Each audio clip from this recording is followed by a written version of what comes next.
Breaking news that's sending shockwaves through global energy markets right now. The United States has just completed its first sale of Venezuelan oil since the dramatic capture of President Nicolás Maduro on January 3rd, and we're talking about a deal valued at $500 million. But here's what should concern every American. This is just the beginning of what could be the most controversial energy arrangement in modern U.S. history. Think about this for a moment.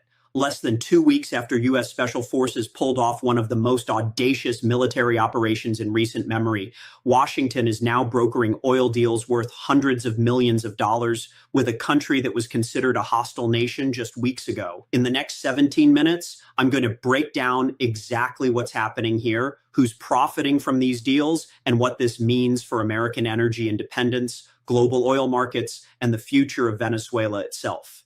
Let me walk you through exactly what just happened, because the details here are absolutely critical. According to a U.S. administration official who spoke to Reuters on January 14th, the United States has completed the sale of Venezuelan oil, worth approximately $500 million.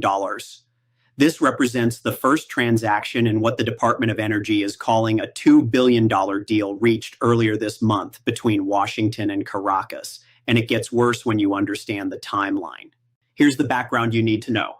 On January 3rd, 2026, U.S. Special Forces carried out Operation Absolute Resolve, capturing Venezuelan President Nicolás Maduro and his wife from their fortified compound in Caracas.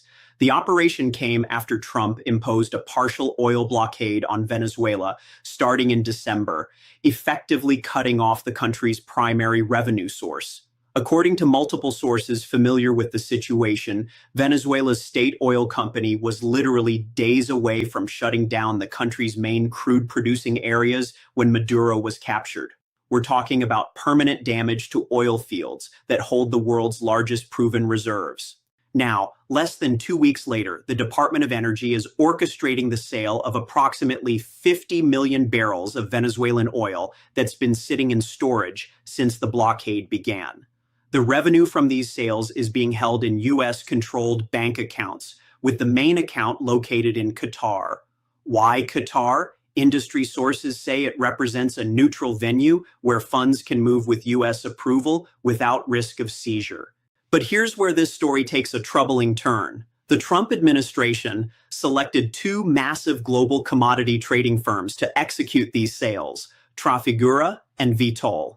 These companies have already paid Venezuela about $50 per barrel and have shipped more than 4 million barrels as of Wednesday, according to people familiar with the deal.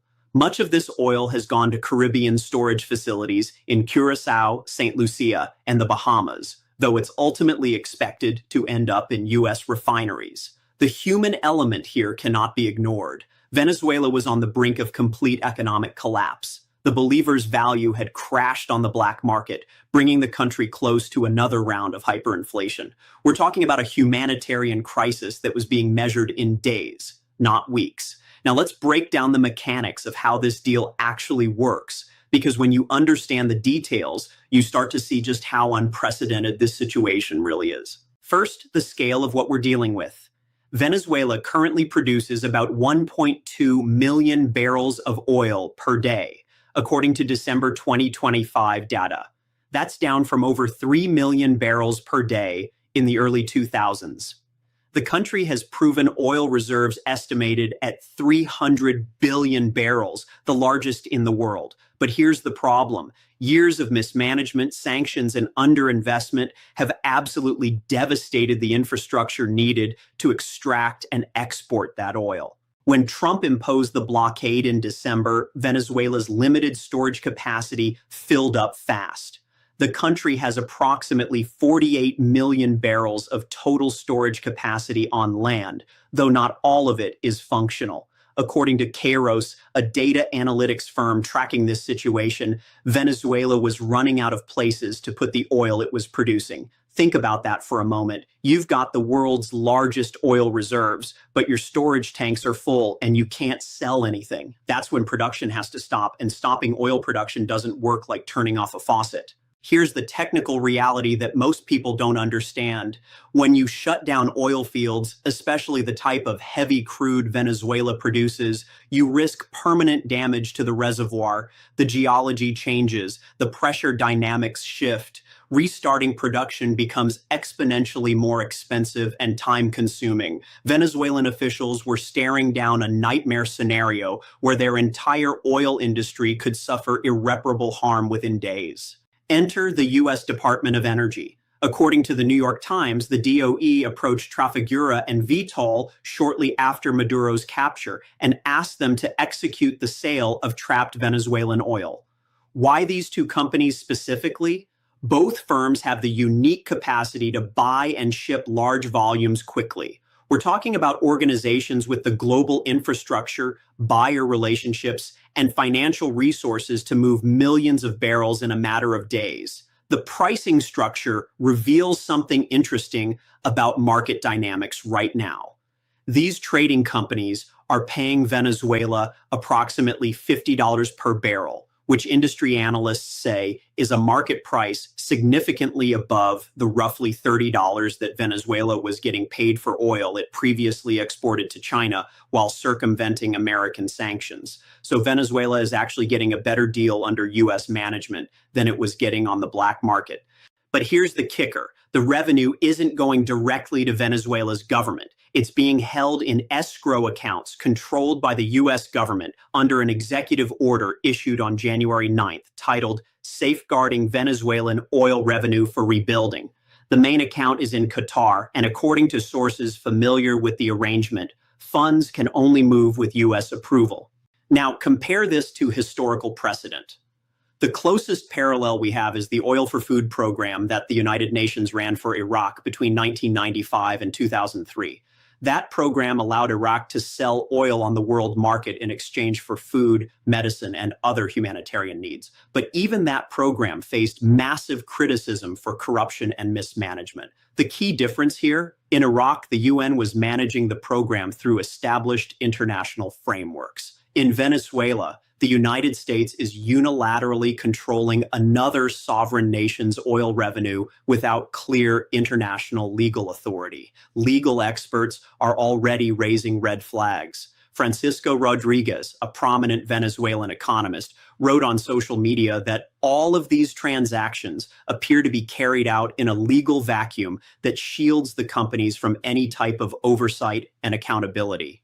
He warned that this makes the bidding and contracting processes vulnerable to corruption. The operational logistics are moving at breakneck speed. By January 14th, Trafigura and Vitol had already shipped over 4 million barrels out of the 50 million barrel total.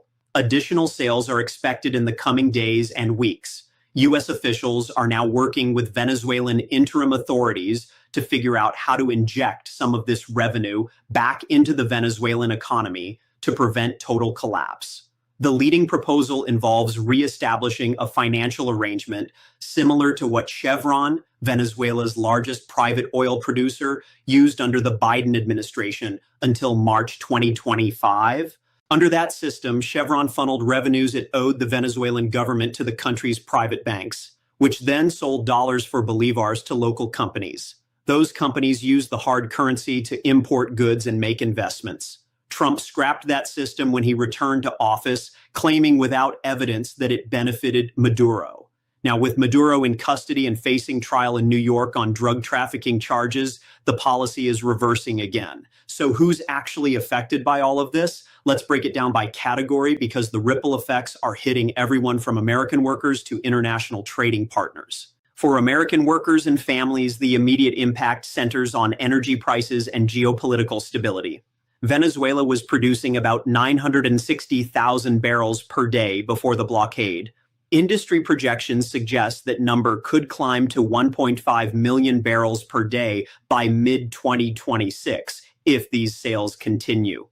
That additional supply hitting global markets could exert downward pressure on oil prices, which theoretically benefits American consumers at the pump. But here's the reality check. We're talking about Venezuelan heavy crude, which requires specialized refining capacity. U.S. Gulf Coast refineries are equipped to handle it, But the transportation costs and refining complexity mean the benefits aren't as straightforward as more oil equals cheaper gas. Small businesses dependent on fuel costs are watching this closely. Take the trucking industry as an example. Diesel prices directly impact shipping costs, which affect everything from food prices to retail goods. The Atlantic Council published analysis suggesting that Venezuela's future could help determine U.S. diesel and trucking costs.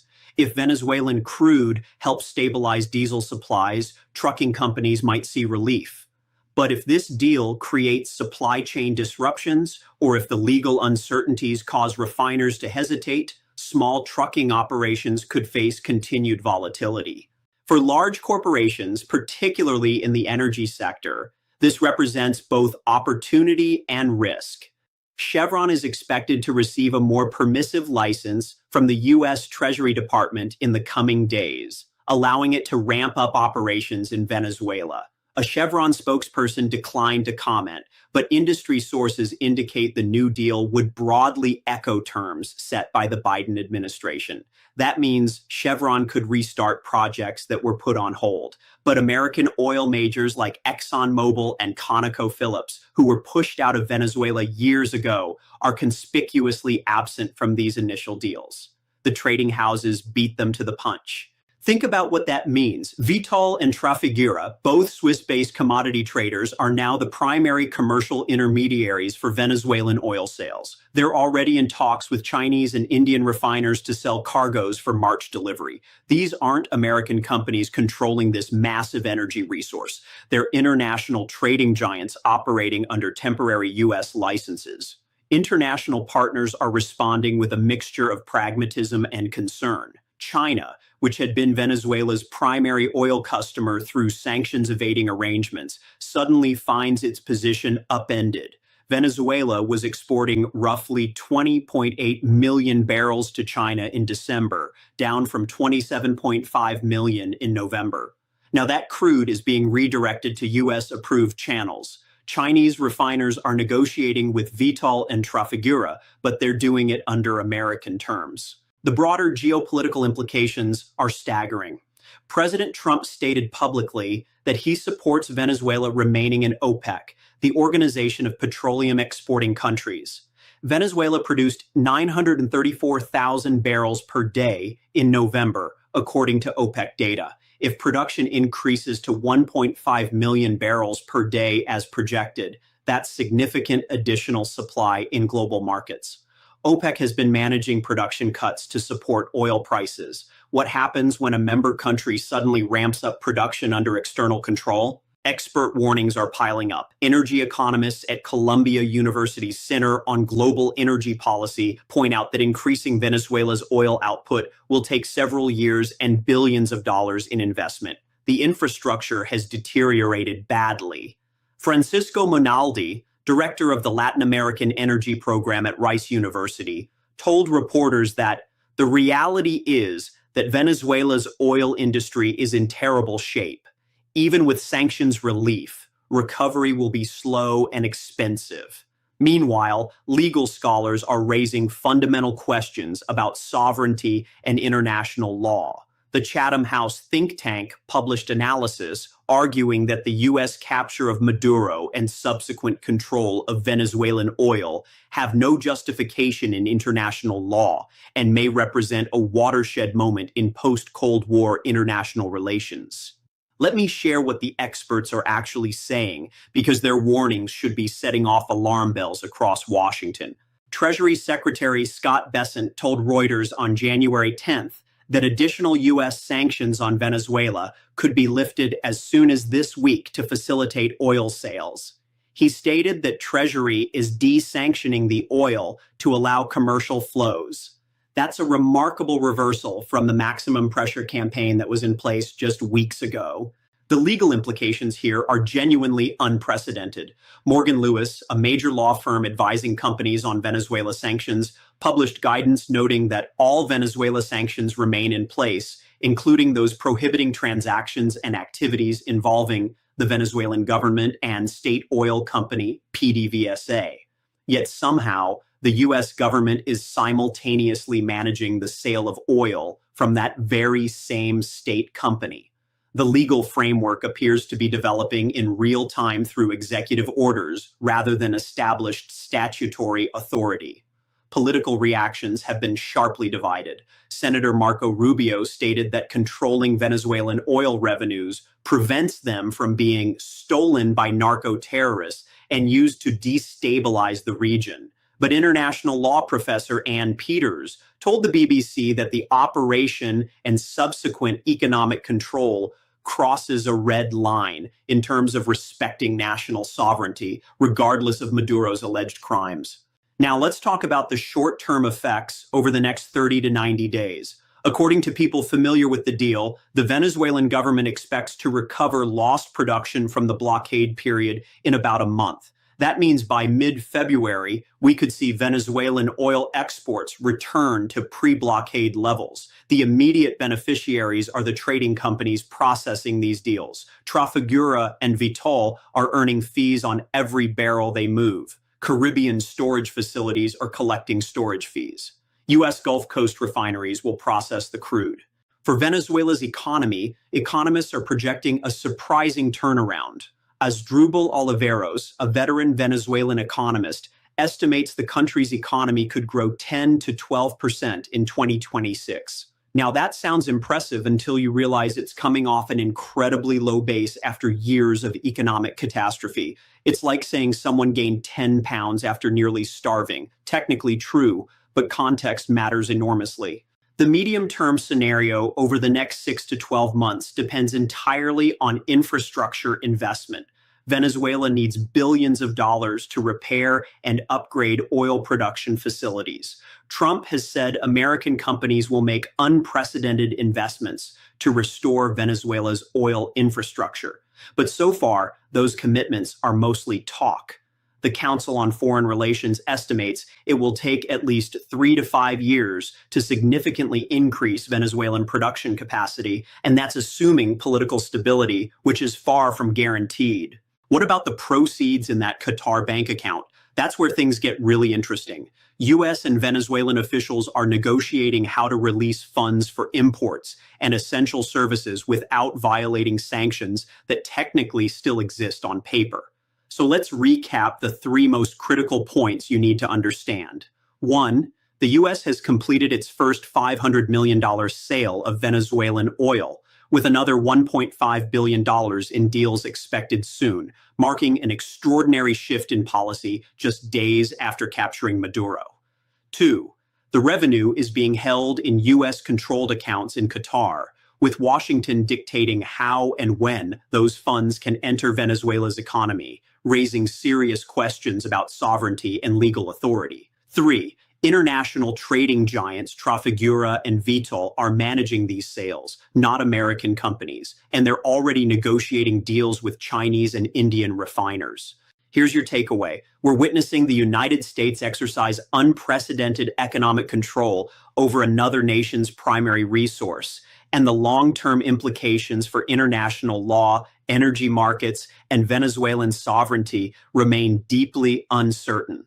What do you think about America essentially managing Venezuela's oil industry? Is this justified intervention or a dangerous precedent? Drop your thoughts in the comments below.